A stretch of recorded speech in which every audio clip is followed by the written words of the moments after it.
మరి YCP party నాయకులు ఏ విధంగా ప్రవర్తిస్తున్నారో, ఎంత అసభ్యకరంగా ప్రవర్తిస్తున్నారో మనం చూసాం. 5 సంవత్సరాల్లో వారు అధికారంలో ఉన్నప్పుడు మహిళలు ఏ విధంగా అసభ్యకరంగా మాట్లాడారో చూసాం. యువతను ఏ విధంగా అసభ్యకరంగా మాట్లాడారో చేశారు. మరి మేధావులను ఏ విధంగా అవమానపరిచారో చూసాం. అమరావతి రైతులను ఏ విధంగా అవమానపరిచారో చూసాం. ప్రజలందరూ ఇది చూసే జగన్మోహన్ రెడ్డి గారికి 11 సీట్లకే పరిమితం చేసి బుద్ధి చెప్పారు. మరి ఇంకా వీళ్లలో మార్పు రాక ఇంకా ప్రజల్లోనూ మరి రోజు రోజుకి దిగజారి చిల్లర రాజకీయాలు చేస్తూ అసభ్యకరంగా మాట్లాడుతున్నారంటే మరి రాంబాబు గారు మేము తెలియజేసేది ఒకటే, రాంబాబు గారు మీరు మీ అధినేత రాష్ట్ర ప్రజలందరికీ క్షమాపణ చెప్పాలి. ఈ రోజు మీరు అసభ్యకరంగా మాట్లాడారు.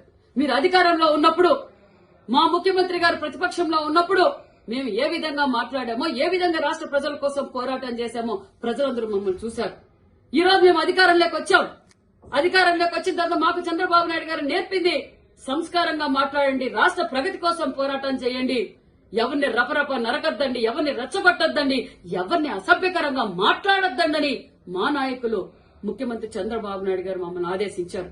మేము చూస్తూ ఉన్నామనుకుంటున్నారేమో, చట్టం తన పంతం చేస్తుంది.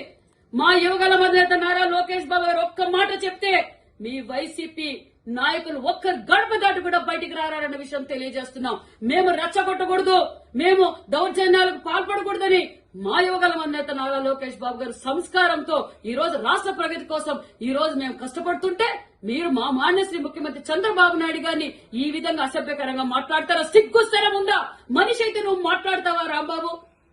నువ్వు యావత్ ఆంధ్రప్రదేశ్ ప్రజలందరికీ ఈ రోజు బహిరంగంగా మీరు క్షమాపణ చెప్పాలి, లేకపోతే చట్టం తన పనిచేస్తుంది.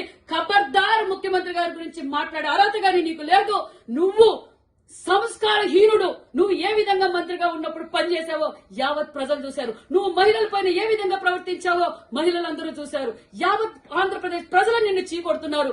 ఈ రోజు మరింత దిగజారిపోయి ఈ రోజు ముఖ్యమంత్రి గారిని మాట్లాడావంటే నువ్వు ద్రోహి, మహిళా ద్రోహి, యువత ద్రోహి.